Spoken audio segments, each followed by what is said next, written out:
Thank you, Byron. Appreciate that. Thank you, church. It's good to be here. It's good to be with you. It's good to see you. Are you glad to be here? Yeah? That's encouraging. It's nice to hear that. Well, one thing that I failed to do, and I need to apologize, I'll make up for it later, but somebody had a birthday yesterday. And he's walking, your worship leader, Gus, celebrated another year. And are you old enough to start growing facial hair yet? Are you okay? Here, he's getting there. Yeah, no. We are blessed to have Gus a part of this team and his wife Mel, and we're so glad to have them here. So, but happy birthday, Gus. Well, if you've been with us the past, really since the new year, we've started this, I don't want to call it a series because it's not going to end.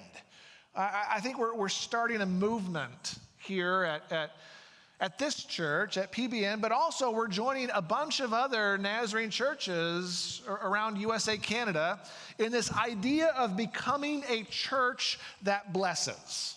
That's important, right?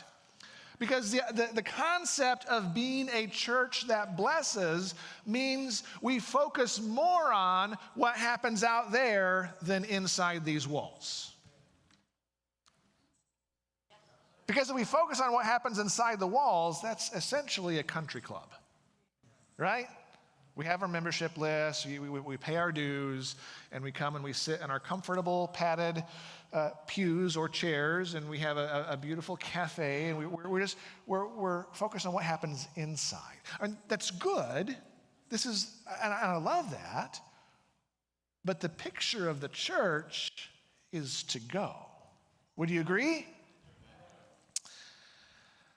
I want you to think about a time, and it can be any time in your existence, but think about a time when you visited a strange place. Now, when I say that, like you were, maybe it was you were invited to a party, an event, a special occasion somewhere, but this place was strange to you, it was foreign to you, you had never been there before, the directions were kind of unclear, you really didn't know what to expect when you stepped into that place. Think about that. Think about maybe some of those times. Maybe you just, when you showed up, you just kind of stood there and looked around. We saw some of those faces yesterday as folks entered into this building for the first time, and they were like, where do we go? What do we do? We're like, well, there's doors. Walk through the door. No, we were kinder than that for the most part. Or think about the last time maybe you worshiped in an unfamiliar church. We have some visitors today, and you might be saying, well, that's right now, you're kind of weird. I get it. Think about the last time you worshiped in an unfamiliar church. Maybe you felt lost in the service. I think about a time when my wife's grandparents passed away, and the funeral was held. They were very Catholic, and the funeral was held in a very Catholic tradition. That was unfamiliar territory. You don't know, when do you stand up? When do you sit down? You just kind of follow along. When do you use the little kneelers? What do you say? All the stuff that goes on. Now, 80% of the folks there were very used to that. It was their tradition. But think about a time when you were outside of your comfort zone and what that felt like. You see, being in a new environment can bring a lot of anxiety. Wouldn't you agree? Are we anxious people? Yeah, thank you. Yes. Somebody's being honest. Thank you, Nixie. We're anxious people. And you never know what'll be required of you when you step into something new. There's always that unknown or that anxiousness of what's there, what's coming my way. Diego, I'm sure you experience this almost every day. Now, think about what happens when somebody visits our church. Let's zero in a little bit more Instead of a shotgun approach, let's take a rifle approach. Let's zero in a little bit more. What's it like when somebody visits our church? Maybe what are some of the anxieties that they may be facing?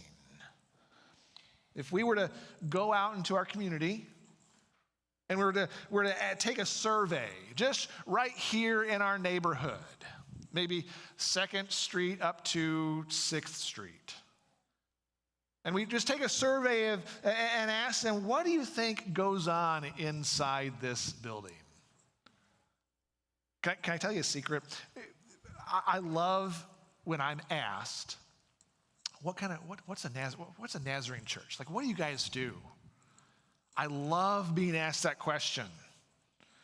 Because my first initial response is, we're the ones with the snakes and the Kool-Aid.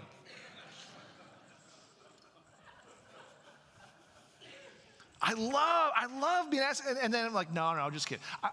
If you haven't figured out, I like to tease. I like to be that way. Because then that opens the door to, no, I'm kidding, I'm teasing, that they lower down their walls. Because as soon as you say snakes and Kool-Aid in church, like walls go up.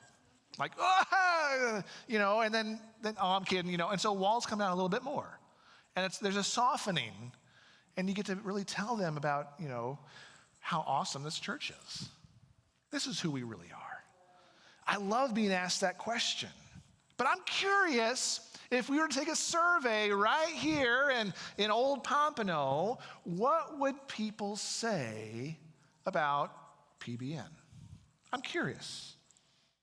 Would they think we're a group of loving people who come together each week and who just love anybody and everybody? I would hope so. Or would they think we're like this social club that gathers together and listens to boring lectures? Do not shake your head yes to that. Don't do that. There are probably a lot of misconceptions. Wouldn't you agree? There probably are. There's probably a lot that have absolutely no idea what goes on. Yesterday, when Diego was sharing about being called to the mission field, and we pulled up a website that shows different opportunities and areas of service around the globe, where it said USA, Canada, there was a big fat 0. That's false, by the way. There are opportunities all over the place. But did you know that I believe you can correct me if I'm wrong, but I believe USA Canada is now the 2nd largest mission field. I think we're considered now the 2nd largest mission field. And there are other countries that are sending missionaries to us. What does that say about what we do right here? I don't know what you hear when I say that, but I know what I'm thinking. When I hear that people are sending missionaries to us, that's saying, come on, we're not doing what we should be doing. We're not on the ball. Let's get after it. Now let's flip that upside down. Did you know that about 80% of mission funding comes from USA, Canada? But yet missionaries are being sent to us because we can't get the job done. Ooh, that's like a dagger. That's like that's like a punch in the gut. So that has to make us think and has to allow us to ask these questions. What do outsiders think of us? And then how do we fix that? Right? How do we fix that? I think, and I've spoken to some, so this is more than just me imagining, but I think outsiders tend to have this idea that many churches are nothing more than just a holy huddle of people getting together, serving their own self-interests. Right? A bunch of people trying to maybe live ethically together, and they come together for a pep talk on Sundays, much like a football team gathers, listens to the coach. There may be some skeptical people out there that think we're all brainwashed crazies, the ones who have the snakes and the Kool-Aid. Or maybe a little further, we're hypocrites. And we're those holier-than-thou people who judge everyone and gather together and discuss and talk about how awful the world is and what a travesty our culture is. Folks, these are our neighbors. These are some of the things that they think about the church. Now, I wonder how many of them think of us as a group of people who meet together to worship God, to encourage and instruct one another, and to think of ways of being good neighbors to our community. I wonder how many people think that's what we do. Or do they think of us more as a closed off, self-serving entity that you have to dress like them, to talk like them,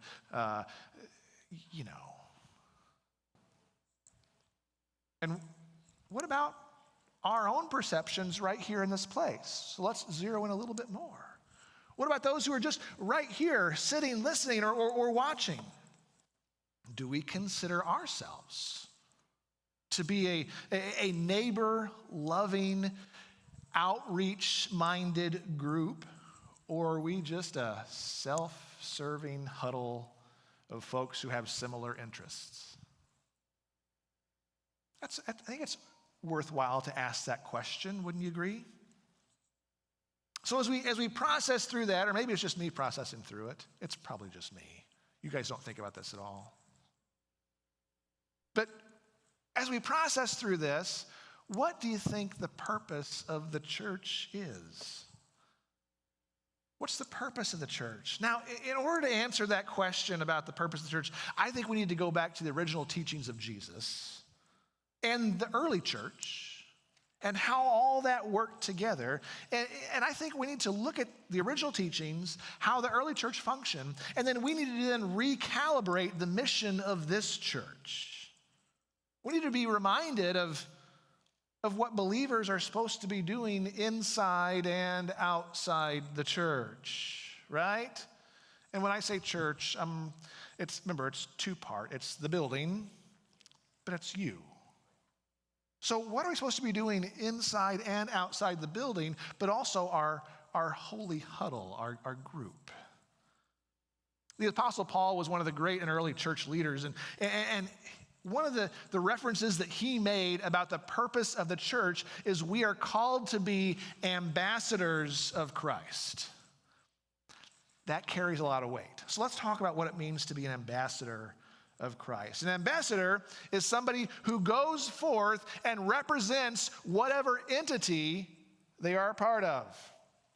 So if we're called to be ambassador of Christ, that means wherever we go, we're supposed to be a representative of Jesus. Yeah? You know, that's more than just wearing a cross around your neck. That's more than just having a bumper sticker, honk if you love Jesus. By the way, Christians, don't put bumper stickers on your car. You're bad drivers. Just don't do it.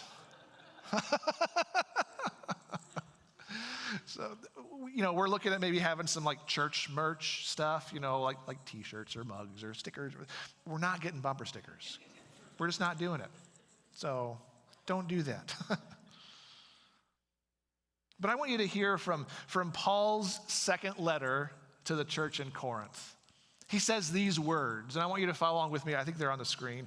We are therefore Christ's ambassadors, as though God were making his appeal through us. Isn't that cool?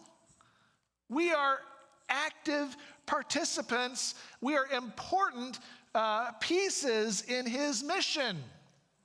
You are the very tool he is using to get his message across. He goes on to say, we implore you, on Christ's behalf, be reconciled to God.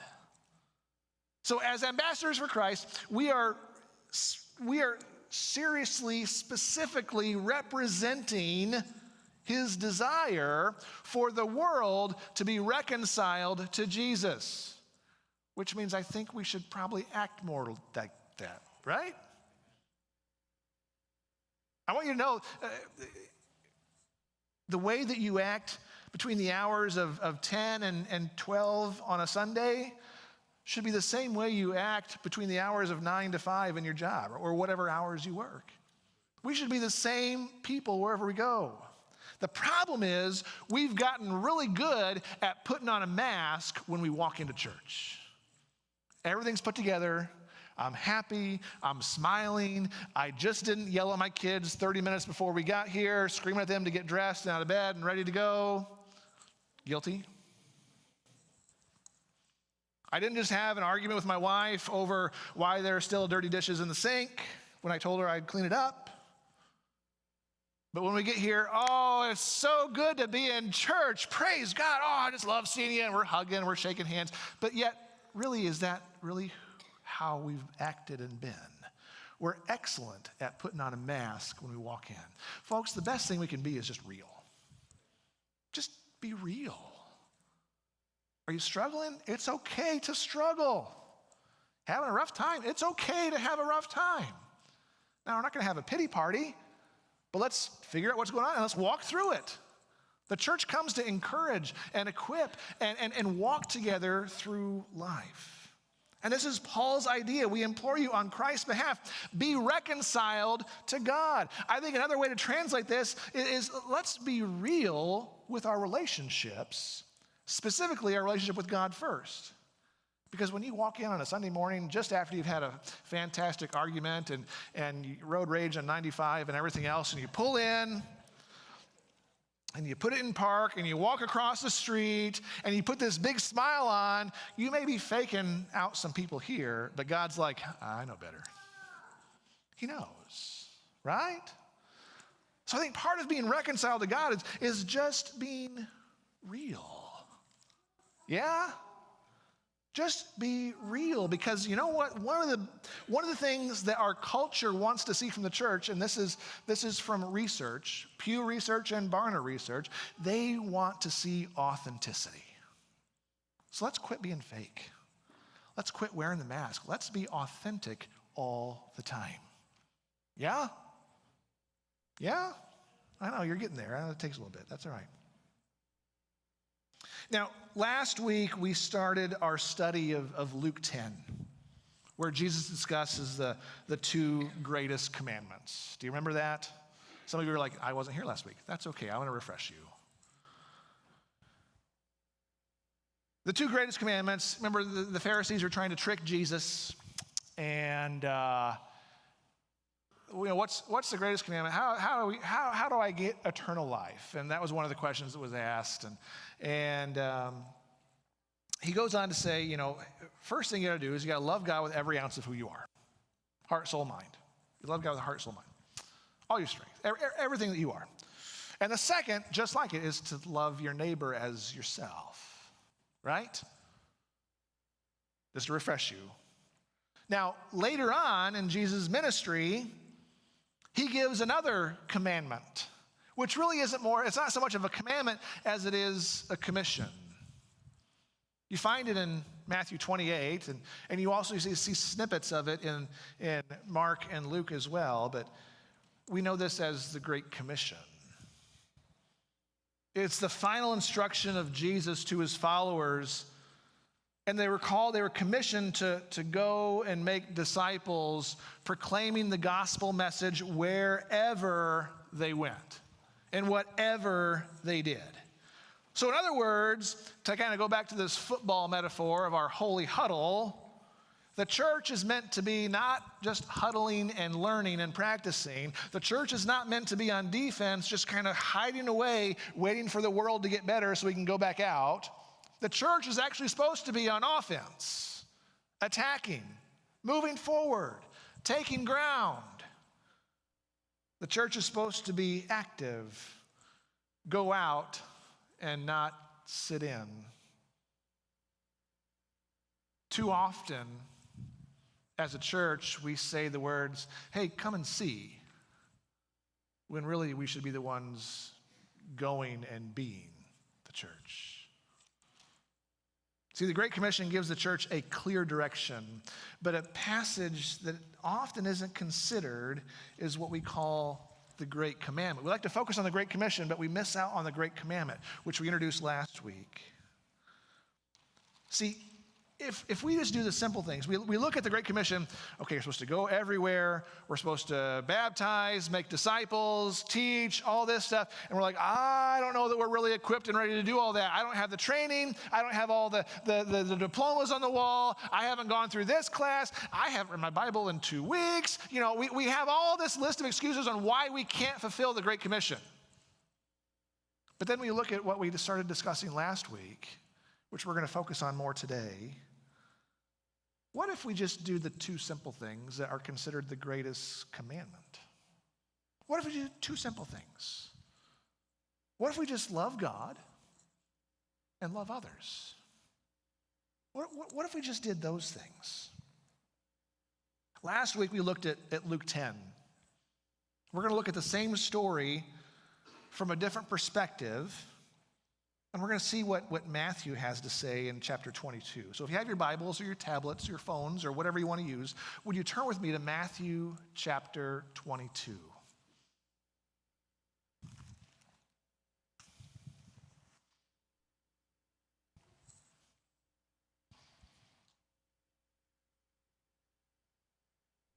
Matthew 22. This is the same story that we looked at in Luke 10 last week, but from a different angle. All right? Matthew 22, verses 35 to 40. This is what he says. One of them, an expert in the law, tested him with this question. Now, if you remember, last week we visited this. We talked about this idea of who an expert in the law was. It's a Pharisee. It's a Pharisee. And what they were really trying to do is they were really trying to trap Jesus. They wanted to get him to make a mistake, to say something wrong, so people might begin we can't really believe everything this guy says, right? They wanted to discredit Jesus. Mistake number 1. Well, they had made many more mistakes before that, but anyway. This is what he says. One of them, an expert in the law, tested him with this question. Teacher, which is the greatest commandment in the law? Jesus replied, love the Lord your God with all your heart, with all your soul, and with all your mind. This is the first and greatest commandment. And the second is like it. Love your neighbor as yourself. All the law and the prophets hang on these 2 commandments. That phrase is important, and we're gonna get to that in just a minute. But in this exchange with the Pharisee, Jesus identifies the 2 greatest commandments, which we visited last week from a different perspective. The first can be summarized as love God with everything that you have. Do you remember Deuteronomy 6, the Shema? Remember visiting that just briefly last week? Hear, O Israel, the Lord our God, the Lord is one. Love the Lord your God with all your heart, with all your soul, with all your strength. See, Jesus knew this was their teaching, and he knew it was the right answer. And Jesus was the one who prioritized this as this is the first and greatest commandment. So put that away in your mind as you think, okay, what's the number 1 thing I can do? You love God. Love God with absolutely every ounce of who you are. Love God not just by coming to church, but we love God within our relationships. We love God in how we speak to others, look at others. We love God in how we deal with our finances. We love God at how we treat our own physical bodies. It's a temple for him to live in. So we love God with every ounce of who we are. Whatever we do in our lives, in our churches, loving God should be our topmost priority. Would you agree with that? The correct answer was yes, in case you're wondering. If you didn't know, that should be right. We should evaluate all of our actions, all of our thoughts, all of our attitudes by this idea, loving God with every ounce of who we are. It should guide everything that we do as a church. What you see on the screen, our worship should be about loving God with everything in us. Our teaching should be about how to love God with everything in us. Our programs, our activities should be measured by that greatest commandment. Or what we are doing, is that reflecting that we love God with every ounce of who we are? Our evangelism, the way that we reach out and go, that should be motivated by our love of God, not by trying to fit numbers or people in the seats. It's not about that. It's about loving God first. And if we can get that concept down, we look at the Great Commission in Matthew 28, then the going and the making the disciples and the teaching and doing all that stuff, that's just going to flow out of us because we love God so much. Yeah? That's good preaching, Eric. Good job.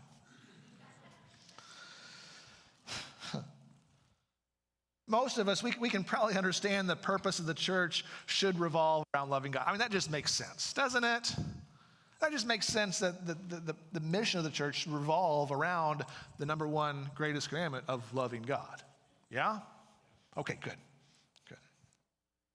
But how about the place of the second greatest commandment? How about that place?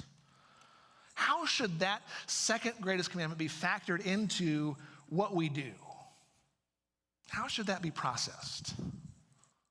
Because remember, Jesus almost in the same breath said, love the Lord your God with all your heart, all your soul, all your mind. And the second is like it, love your neighbor as yourself. Like there was almost no pause in that. If Paul was writing it, it'd just be one run-on sentence because he's horrible at grammar. But it's in the very grain of loving God. In the same breath, we love others. Because if we only love God, and our focus is only on loving God, then I think those who are outside might say, yeah, you're a bunch of hypocrites who just kind of focus on your own holy huddle and you don't care about anybody else. Right?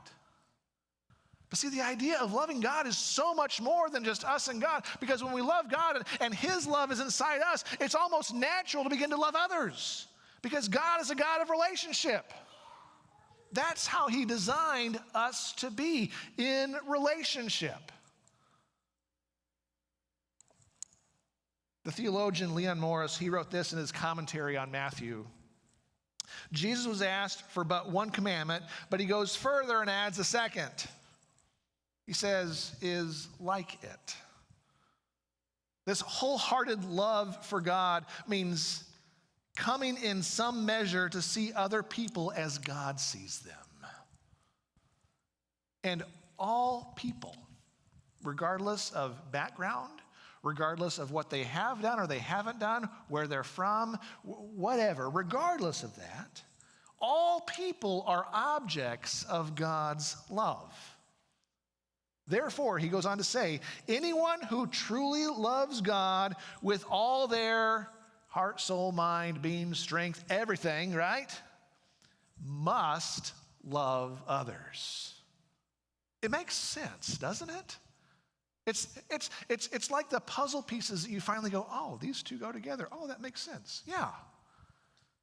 It just fits. This second commandment, the second greatest commandment, is a call to evangelize, to go out, to love our neighbor means loving them enough that we're gonna pray for them in all things. Last week actually 2 weeks ago, we introduced the Bless app, right?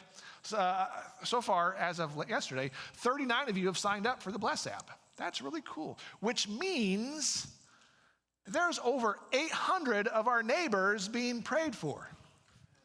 That's pretty cool. I was able to log in and see. I'm like, oh, look, I'll show it to you next week. But there's a really cool map feature that I can now see all the little pockets and areas around Broward County, some into Palm Bay, all these different areas of where people are being prayed for by you. We're called to love, right? We're called to pray for one another, yes? But it goes more than that. It goes more than that.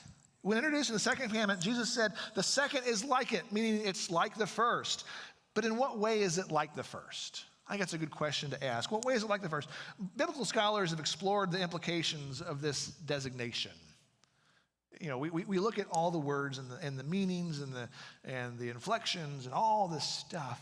And I think most people generally agree that Jesus was teaching on these two commandments not as separate entities, but as being together. As being together. The word second was meant to separate them in terms of order, but not in terms of importance. You hear me? They're both equally important. They're together. First, we have to love God before we can love our neighbor. Yeah? Sometimes we have to love God a whole lot before we can love our neighbor, depending on who it is. God is love. God originates love. God produces love. Therefore, it logically follows this path that we first have to love God so we can have the ability and the motivation to love people who are created in God's image. Are you following? In this way, these two things, the two greatest commandments, they are bound together. They cannot be separated. They can't be. They are one. And the two greatest commandments becomes the guiding principle for how the church functions.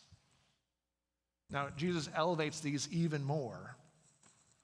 And he tells these experts in the law, he said, oh, by the way, all that stuff that you know, all the prophets, all the teachings on the law, these two things, they hang on these two commandments. You want to fulfill the rest of this stuff? Do these two things and do them to the best of your ability. The entire law of Moses, all the writings of the prophets, they depend on you doing these two things. It's kind of like your clothes closet at home, all right? And you're like, what in the world? That makes no sense. Hang with me.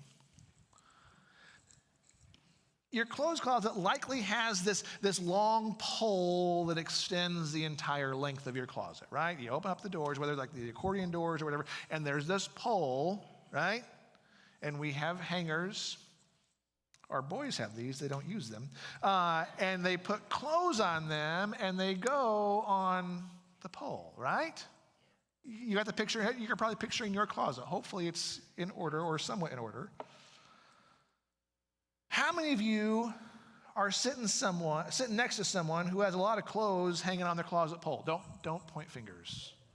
But you're probably like, I think their closet is a little bit fuller than mine.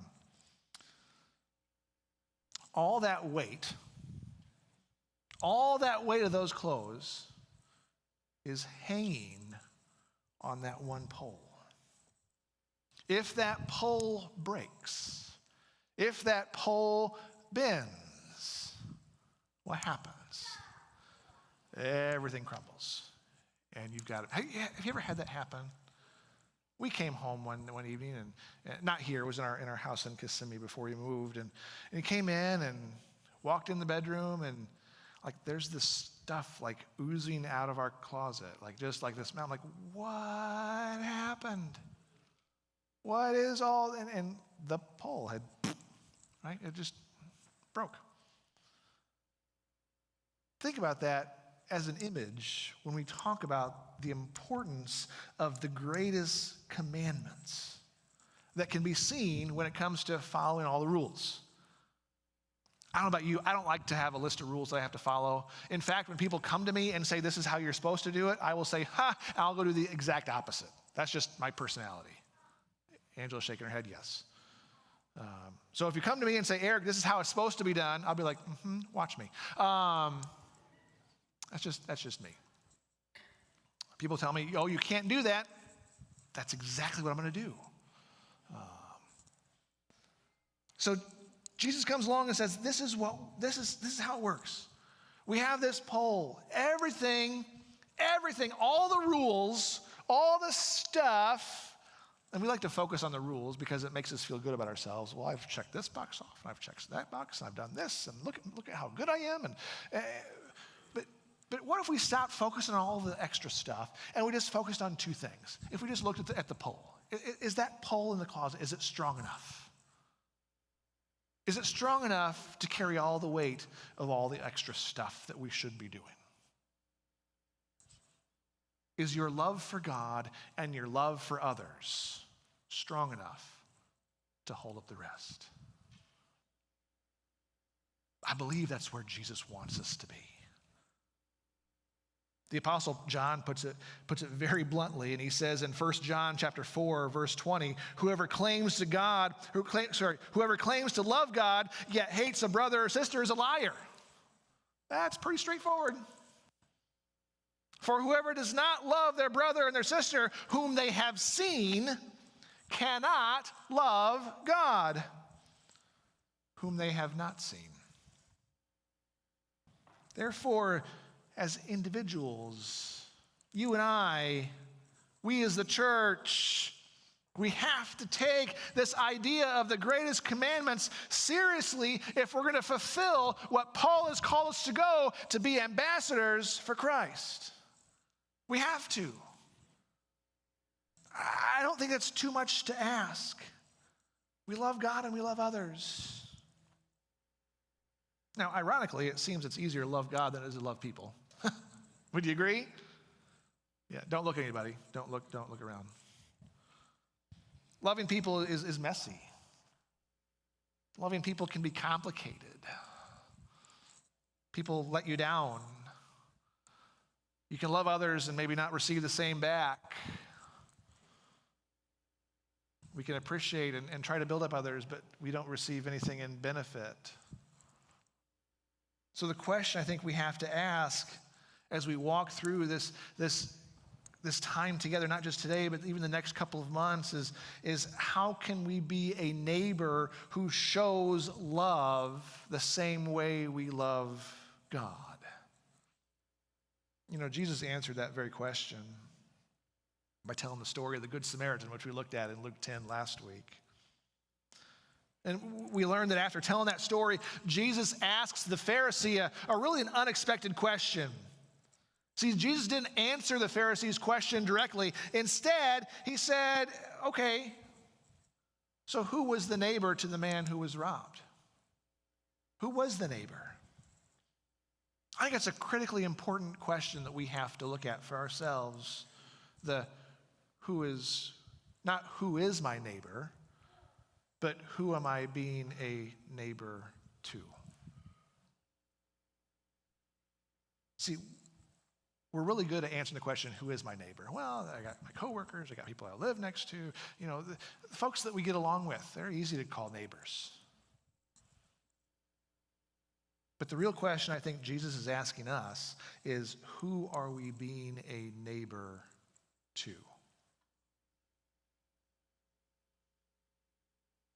Jesus knew what he was doing when he asked the right question. Who was being a neighbor to the needy man? And so, as we walk through this challenge of becoming a church that blesses, we have to ask the question, how are we, as ambassadors for Christ, being a neighbor to our community? Are we just being like nice people and kind, but are we actually being a neighbor? Are we serving them? Are we loving them the same way we love God? Who are we being neighbors to? Are we engaging in our community to show love and concern? Are we helping meet their needs the same way the early church met the needs of all? They went out and sold possessions, sold goods, sold property to make sure everyone who was there was taken care of. Are we meeting the needs? Are we loving? Are we blessing our community? See, as ambassadors for Christ, we're called to go and reconcile the world to God. They won't know God unless we show them how much we love them and love others. It's our mission. Simple. I'm not going to worry about all the list of rules and laws and stuff we have to carry. What if we just do the two simple things? What if we just love God and loved others? I don't know where you are in your journey with the Lord. Some of you might say, I'm well seasoned. Yeah, Pastor Eric, I love God with every ounce of who I am. Fantastic. Are you loving your neighbors? Are you serving your neighbors the same way you serve God? Because remember, all the other stuff, it hangs on those two commandments. What if we just do the simple things? Next week, we're gonna continue diving into this idea and see that Jesus taught about how to show love to neighbors. But today, I think we have to ask ourselves the right question. How are we as ambassadors for Christ being a neighbor to our community? You know that just because we open the doors and turn the lights on, people aren't going to walk in here. It's not that way. Because there's 1,000 other things to do on a Sunday morning from 10:30 to 12. But being an ambassador for Christ means that we go out and we love and we be the hands and feet of Jesus wherever we go. So here's my challenge for you today. What needs do you personally see in your community? What do you personally see? And then I have to ask the question, who are you being a neighbor to? I can't answer those for you. I want you to answer those for yourself. Who are you being a neighbor to? What needs do you see around you that you have the ability to love God and love others as yourself just in that situation? Because folks, I believe if we can just start to do the two simple things, loving God with every ounce of ourselves and loving others the way He loves, then we're going to be the perfect ambassador for Jesus. Will you stand with me this morning?